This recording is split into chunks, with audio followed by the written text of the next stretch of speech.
බීස් machine සුදව සිදුනම සාධන පිළිගනවා. ඉතින් අදත් අපි අරන් වාහනක කොටසක් ගැන කතා කරන්න. ඉතින් අද අපි අරන් ආවේ වාහන වල තියෙන යතුරු කරගෙන නැත්නම් එහෙම කිව්වොත් කී බැරල් එක.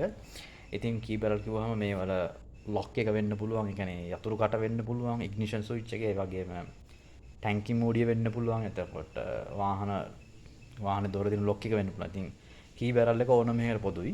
ඉතින් මේවා අපි හිතනවා කාලයක් යද්දී පාවිච්චි කරනකොට ඉතින් ගොඩක් නිතරම යූස් කරනකොට කොහොමත් ගෙවෙනවා. ඒක අපි කවුරුත් දන්න දෙයක්. නමුත් සමහර යතුරු කටවල් තියෙනවා. දැන් සාමාන්‍ය හිතන්නකෝ දැන් ඔයගොල්ලන්ගේ වාහනේ ඔරිජිනල් නේ යතුරු කට තියෙනවා. දැන් සාමාන්‍යයෙන් ඒක ගොඩ කාලයක් පාවිච්චි කරන්න පුළුවන්. නමුත් ඉස්සල්ලාම ඔක කාලයක් යූස් කරලා අයින් කරනවා නම් නමුත් ඊට කලින් පොඩි දෙයක් තියෙනවා කරන්න. ඔයගොල්ලන්ට පුළුවන් ඔයගොල්ලන් බ්‍රේක් ඔයිල්.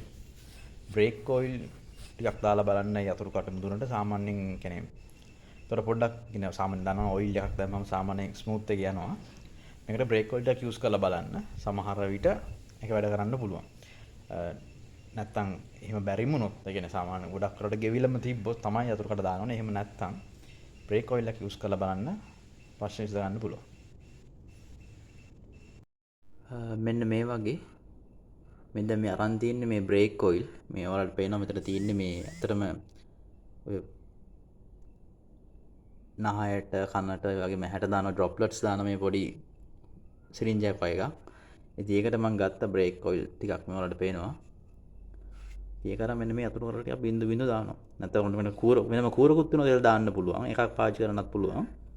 මම දැනට මේක ගත්තා. ඊට පස්සේ ටිකක් වෙලා තියලා අතුරු මෙන්න මෙහෙම දානවා. ඉතින් ඒකට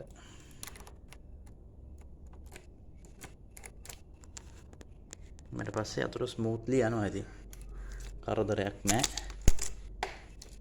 හිර වෙලා තිබ්බ එක දැන් ඇත්තට ස්මූත්ලි යනවා.